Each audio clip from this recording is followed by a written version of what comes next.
There are generals who win battles. There are commanders who win wars. And then there are minds so dangerous, they change the way empires think. In 219 BC, from the cliffs of New Carthage, a man looked north toward Rome, not with rage, but with design. His name was Hannibal Barca, and Rome would learn to fear him. Hannibal was not the largest man on the battlefield. He was not the loudest. He did not rule through brute force. He ruled through geometry, through patience, through psychological warfare, through an understanding of fear most men never comprehend. At 9 years old, he made a solemn vow before his father to never be a friend to Rome, not hatred, not revenge, strategy. Rome was not just an enemy. Rome was a puzzle, and Hannibal intended to solve it.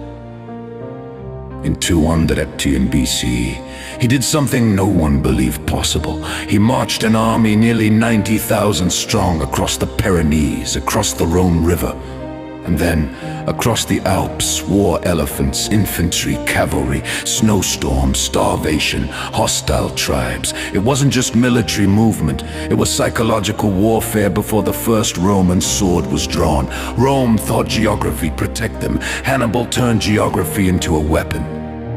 Then came Trebia. Roman soldiers shivering in icy water, ambushed from ridges they never saw.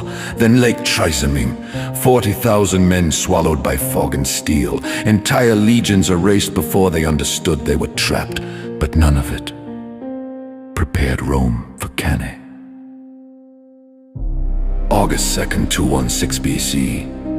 Nearly 80,000 Roman soldiers, the largest army Rome had ever assembled. They expected to crush him through mass alone. Hannibal gave them exactly what they wanted. A weak center, a bending line, a false victory. And as Rome pushed forward, the shape changed, the flanks rotated inward, cavalry sealed the rear, and history witnessed one of the most devastating military maneuvers ever recorded. The double envelopment, 50,000 Romans dead in a single day. The battlefield was not chaos, it was design. Hannibal had not overpowered Rome, he had outthought it. And this is what made him terrifying. He did not fight emotionally, he calculated, he adapted. He studied Roman pride, Roman impatience, Roman arrogance, and he used it against them. He made entire armies move exactly where he wanted them to go. He let them believe they were winning, right until the moment they weren't. That is psychological dominance. That is warfare beyond swords. But even genius meets resistance. At Zama, years later, Rome adapted. Scipio Africanus studied Hannibal the way Hannibal had studied Rome. The master met a student who had learned too well. The battle did not erase his brilliance, it proved something greater. He was so dangerous. Rome had to evolve to defeat him. Hannibal did not burn Rome.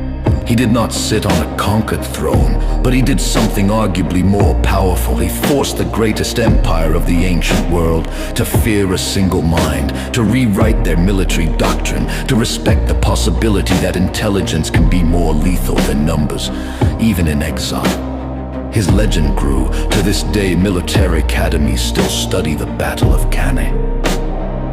Not because it was brutal, but because it was beautiful.